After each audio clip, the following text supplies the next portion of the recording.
It's time to talk the national forecast for our Saturday, August 10th. Now we're going to be taking a look in eastern Canada where we have quite a bit of rainfall expected, continuing with the remnants of Tropical Storm Debby. Now it brought quite a lot of rainfall to parts of Ontario and especially Quebec. For Montreal, a record-setting rainfall event yesterday with officially 154 millimeters reported at the Montreal airport. The rainiest day ever for the city, and parts of Ontario also got soaked with this system bringing all that tropical moisture. A lot of that shifting over to Atlantic Canada. Some parts of Quebec still feeling some of that moisture today, but also looking at a potential for some thunderstorms. Parts of Ontario as well along this front. Now, we had some rainfall warnings earlier in the day, and that moisture expected to continue a little spotty throughout our Saturday. Into the day tomorrow for Sunday, we could see some of that moisture and stormy weather tracking into more southern parts of the province. So Toronto will have to look out for that as we round out the weekend.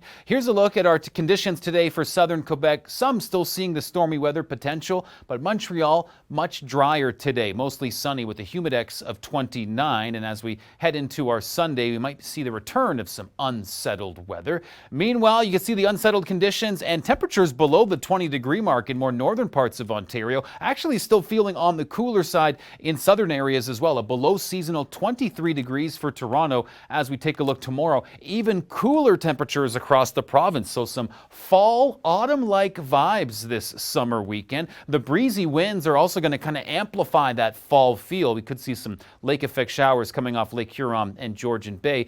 For Toronto, summer will return. This temporary cool down might linger a bit into our Monday to Tuesday, but getting back to seasonal by the midweek time frame. Now, turning our attention to the moisture that's continuing with what's left of Tropical Storm Debby, we're going to be seeing Newfoundland kind of hanging on to some of that moisture a bit later in the day as things start to clear for the Maritimes. So that's going to be how that plays out. Here's a look at the moisture that we have additional, and including some of the rainfall we've already seen. Breezy conditions here as well as that low pressure system slides through. Here's a look at that humidex for today. Much quieter for the Maritimes on our Sunday. Meanwhile, for Western Canada, we're going to be seeing things very quiet. High pressure in the prairies helping to deliver a fairly quiet weather pattern for the weekend. Looking at a chance of thunderstorms, not just today for British Columbia's interior, but tomorrow as well. As we see, that will be the storyline for that part of the province for the rest of the weekend.